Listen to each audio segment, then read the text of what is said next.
කියන්නේ AI වලින් හදපු එකක් නෙමෙයි. නෑ ඒක ඔරිජිනල් වීඩියෝ එකක්. අපි කෙලින්ම කතාවට බහිමුකෝ දැන් කාලෙන් කාලෙට කාගෙන් හරි වෙන අත්වැරදීමකින් හරි ෆෝන් එකක් හදන්න දුන්න තැනකින් හරි ගෑන් ළමයෙක්ගේ වීඩියෝ එකක් සමාජයට කියන්නේ එයාගේ නරක වීඩියෝ එකක් එයාගේ චරිතය ඝාතනය වෙන විදිහේ වීඩියෝ එකක් සමාජයට යනවා.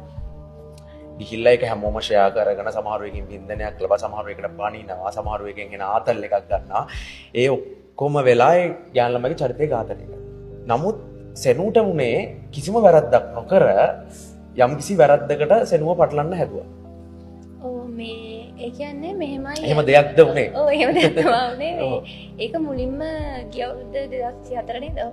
ගිය අවුරුද්දේ මුල මාසවල තමයි මේ වීඩියෝ එක මුලින්ම කියන්නේ මගේ ෆොටෝස් වගේ අපිට දාලා මුලට මේක මුලින්ම ගිය අවුරුද්දේ මුල. එතකොට මේ මට එන මැජික් එක කියන්නේ මම ඒ දවස්වල දැනුමකුත් නැහැ මේ එඩිට් කරන්න මම හිතන් හිටියේ ඒ ගෑල්ලම ඇත්තටම මම වගේ කියන්නේ මූණ මම වගේ උනට කොණ්ඩේ එහෙම දිගයි ගොඩක් මට වඩා චුට්ටක් මහතයි ඒක හරියට බැලුවොත් කාට හරි තේරෙනවා ඒත් දැන් තව ටික කාලයක් ගිහලා මම කොණ්ඩේ එහෙම දිග කරගෙන ඉන්න කාලෙක හොකවොත් මේ මට එහෙම ඔප්පු කරන්න සාක්ෂිත් නැහැ. එතකොට මම වගේමයි ඒ ළමයා.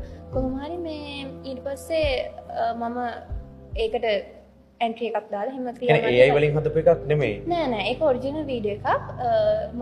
මම දැම්මේ ගිහිල්ලා එන්ට්‍රි එක ඒක එඩිට් එකක් කියලා. මම දන්නේ නැහැ මේක ඇත්ත එකක් කියලා. ඉතින් මම වගේනේ මම හිතුවා එඩිට් එකක් කියලා. එහෙම